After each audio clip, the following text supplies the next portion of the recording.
এ ভাই একটু চাপেন তো, আগে যারা পড়ে গেছে নিচে তাদেরকে আগে উদ্ধার কইরা ডাক্তারের কাছে নেন, আগে ওদেরকে চিকিৎসা করেন, তারপরে আপনারা ভিডিও করেন, যাহা কিছু তাহা কিছু করেন। আর আপনারা এরকমভাবে চোরকি আপনারা কি এরকম করেন কেন?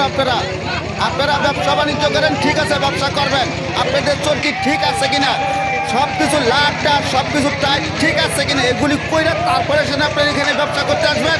আপনারা খালি টাকার পিছে আপনারা আছেন। তাহলে এরকম যদি আপনারা করেন, আজকে যদি এখানে একটা বিশাল একটি দুর্ঘটনা ঘটে যেত, তাহলে আপনারা কি করতেন?